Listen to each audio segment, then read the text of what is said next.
All right, what's going on there, folks? Welcome back here to another update on this Tuesday, January 9th, 2024, 11:23 a.m. here, California time. Latest activity here on the Earthquake 3D Globe shows a 2.0 down into the Southern California area. Before we get to the rest of the globe here, going to check out the activity around the Iceland area, where we're chatting about an increased risk of an eruption here in the coming days. This is the latest article put out here from the Icelandic Met Office. Their previous update was about 4 to 5 days ago, so now they have put out an update today. So it seems like things are getting ready here, potentially for an eruption. Let's see what they got here. Increased risk of an eruption here in the coming days, according to these folks. Model calculations indicate that the intrusion beneath the Svartsengi area has accumulated a similar volume of magma as it had right before the 18th eruption began. So we kind of chatted about this in the past few videos, how the GPS inflation activity is at or higher than that previous level back in December. Seismic activity continues to exhibit a pattern similar to that of recent days. The earthquake activity remains relatively low. I just checked that out today down here across the Grindavik area where the magma intrusion has taken place here.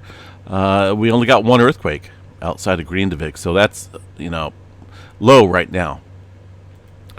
Land uplift is still being measured in the Svartsengi area, exhibiting a relatively stable trend since the eruption on the December 18th time period.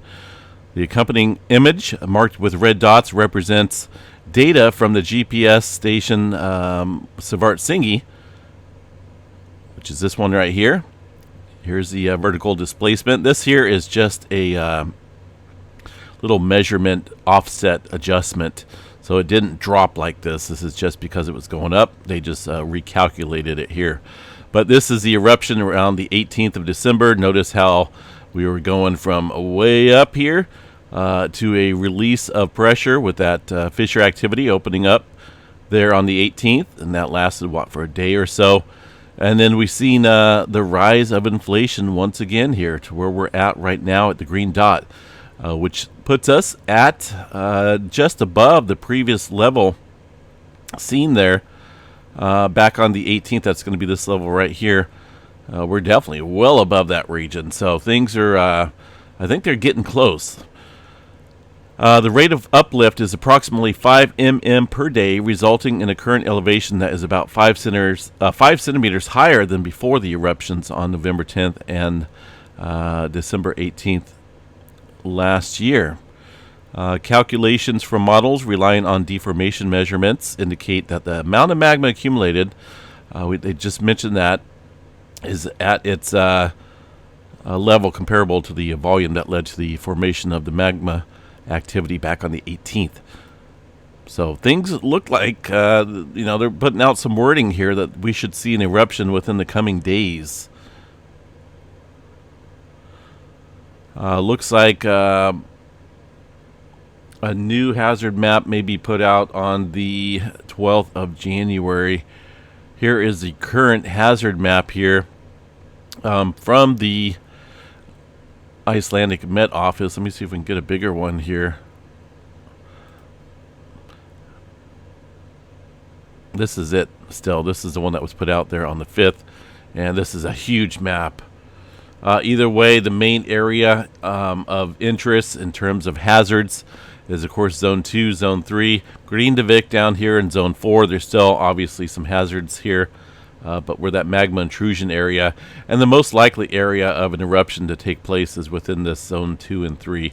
But you can't be 100% certain, though, right? We could see fissure activity open out here towards the Svartsengi area where we've been seeing the elevated GPS inflation going on, but they seem to believe that the fissure activity would open up here across this area that we've seen last month. There's the extent of the lava flow from last month. Noticing a little bit of downtrend here. It's starting to go down south. That's why they're building a berm around the Grindavik area we could see fissure activity open up here somewhere, maybe around the Hagefell, and then that would put the lava flow a lot closer to the town. So it's coming, I think, and these guys believe that's the same forecast, that eruption here is coming in the days ahead. Right now, earthquake activity, as I mentioned, very calm, but prior to December's eruption there, we've seen a huge amount of earthquake activity in an hour's time period, talking about hundreds of earthquakes there. So if we start to see that kick up, we know something is going on. But for now, we got just one earthquake out there around the just southwest of Grindavik. We'll continue to watch that and report back on any major changes.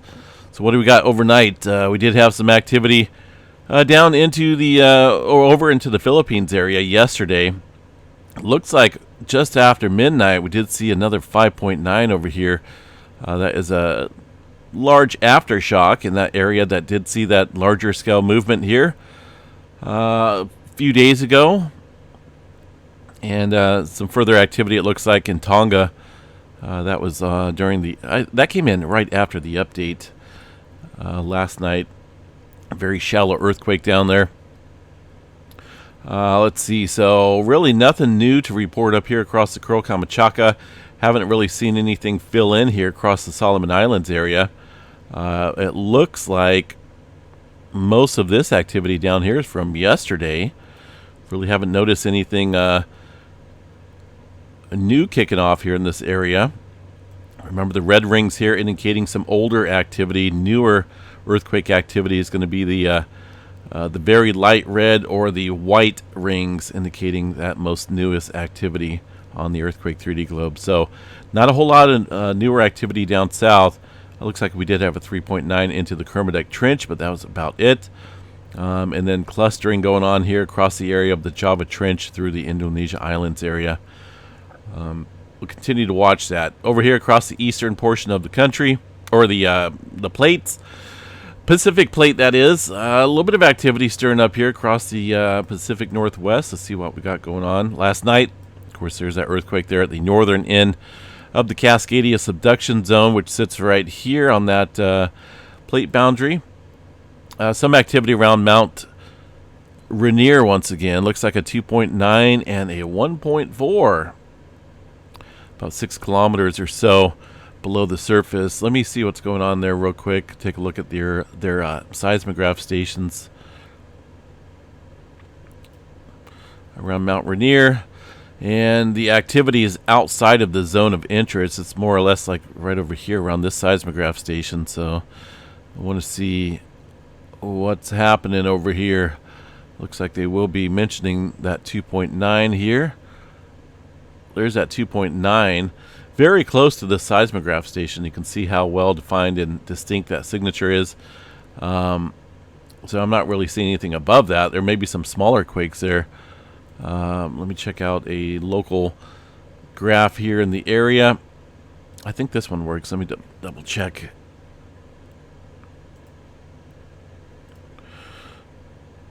These things are always slow for some reason. It takes a little time to load. There's a 2.9, again, west of Mount Rainier. This is up around the summit region of that volcano. I'm not seeing any earthquake swarming, nothing odd going on here. So this activity could be related strictly with stress out here against the Cascades, within the Cascade Mountain Range, west of the area. I don't think it's volcanic there, even though it's somewhat close to a volcano. It's down there 6 to 7 kilometers or so below the surface.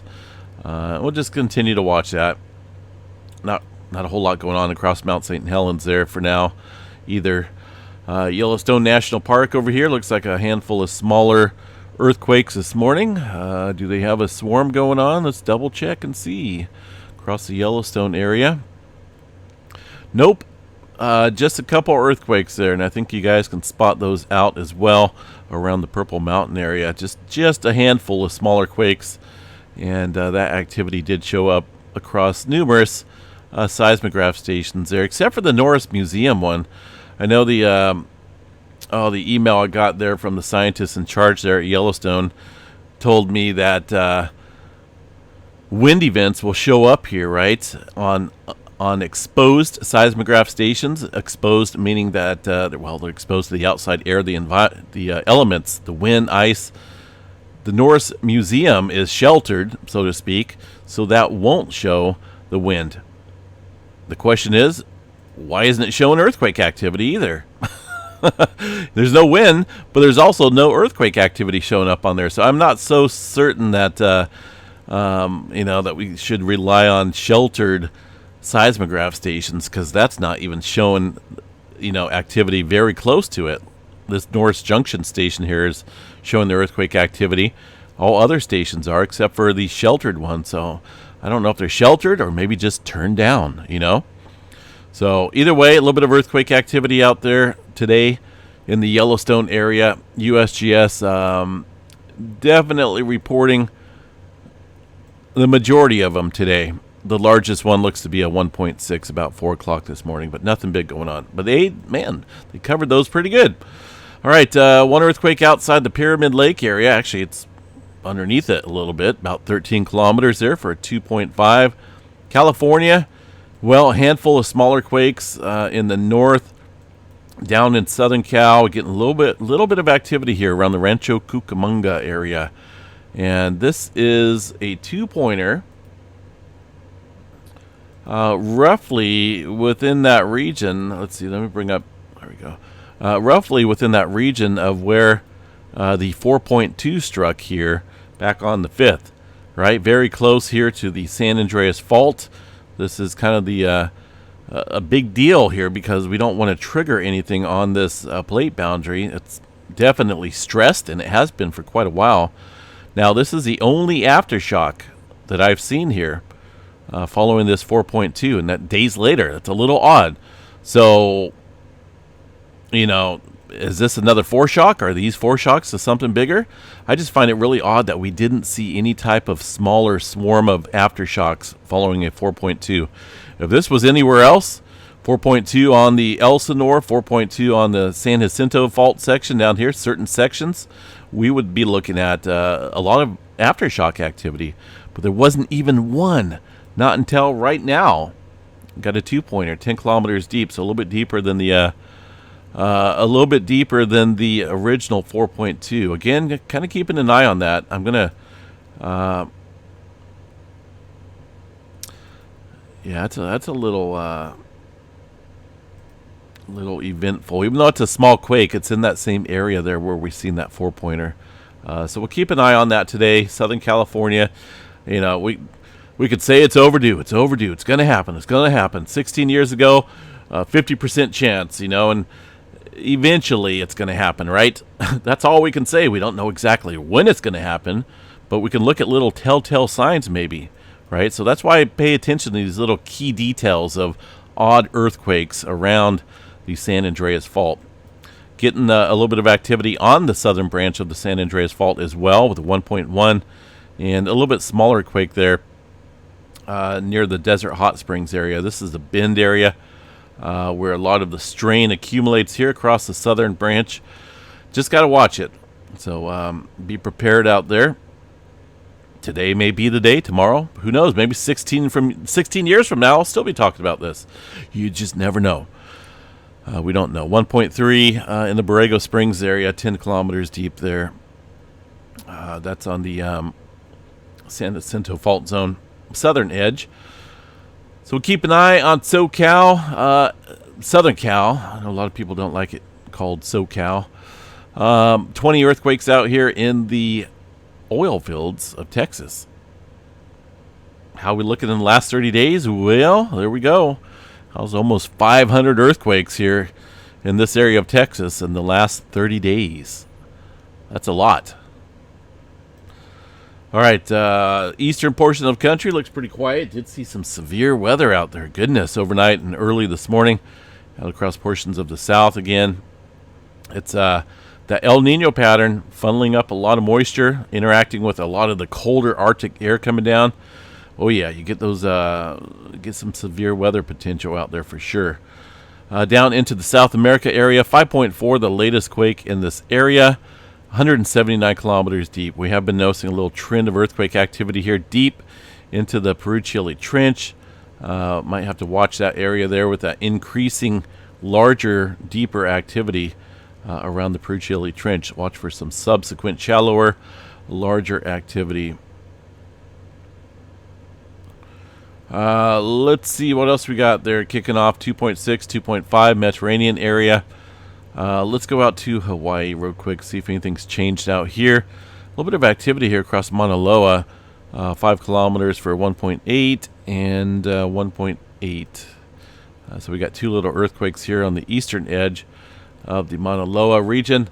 Let's see what's going on here for the latest informational statement from the HVO. Daily update was put out today, it looks like. Kilauea Volcano is currently not erupting. And, it's the same wording here. High levels of inflation, the highest seen since 2018. The potential for eruptive activity could occur in the future with little or no warning.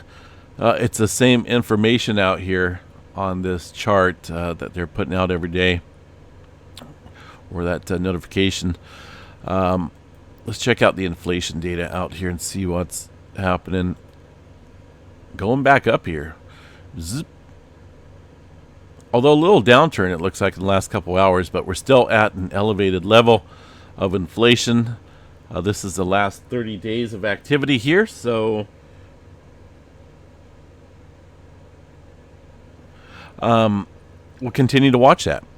Definitely, building some pressure up. It's kind of a waiting game, similar to Iceland, but different outcomes, different volcanic features. Volcanic activity under the ground, hotspot activity, so to speak. Here, rift zone up in the Iceland area. All right, let's see what we got for video out here. At least a picture. Steaming pretty good out there. Let me see if I can get a broader angle of that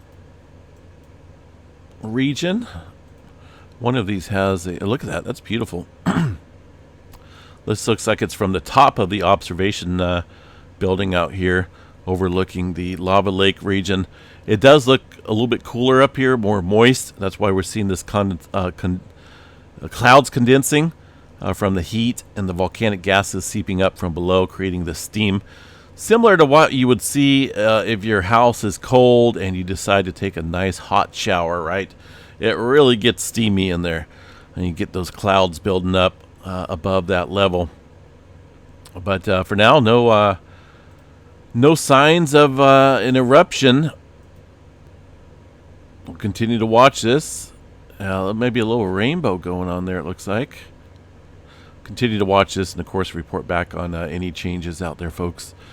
Space weather activity today. Let's see if we got any new movement in terms of sunspot activity. We are flaring currently right now. A little bit of sea flare activity from... it's hard to say. Maybe this region up here, it looks like. That's going to be 35, 38. The latest magnetogram image does show that region up here. A little complexity going on. And a couple newer regions around the eastern limb coming around the bend, so to speak. We'll have to keep an eye on. For the most part, though, I'm not seeing anything majorly crazy looking that would produce any significant flaring. Right now, we only got, 99% certainty of a C flare. M flare at 45, and the X flare around 10% chance or so. No major auroras in the forecast, folks, unfortunately. So we're just kind of waiting on that. Storm Prediction Center still have a threat of some severe weather as that low pressure and colder air collides out here across the eastern portion of the country, bringing with it a pretty decent threat of tornado probability. No joke, folks. Last night and early this morning, a lot of stuff kicking up out there in as far as tornadoes go. Windbag, big-time wind event out here as well. Very minimal, though, on the hail damage. Just a lot of wind and the big-time tornado threat across these areas. If you were out there, you know what to do. Stay weather aware. A quick glance at the numerical models showing the forecast here. There's that low-pressure system. Going to be spinning off there, getting out of here, getting off the East Coast pretty soon.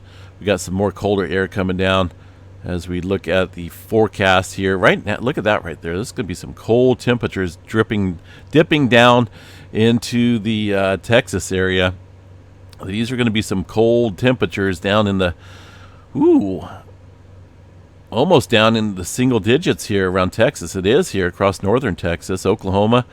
There's a big freeze coming up here. Not going to last long, but that's going to be a cold day or so. And it looks like the colder air will scoot north a little bit more where it's supposed to be.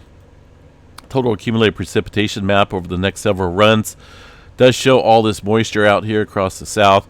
Limited moisture across Northern California. I'm not liking this, but the Pacific Northwest getting hammered once again. Completely opposite of what the Climate Prediction Center has claimed was going to happen. You know, they talked about wetter conditions out here, drier up north. It's completely opposite. So hopefully things will change. I'm ready for some more rain. I'm not ready for what's coming up here this summer in California. I'm sure it's going to be a hot one. But anyway, all right, I'm out of here, folks. Have yourself a good day. Live seismograph stations here look calm and clear for now. We'll catch you guys back here a little bit later on. Take care.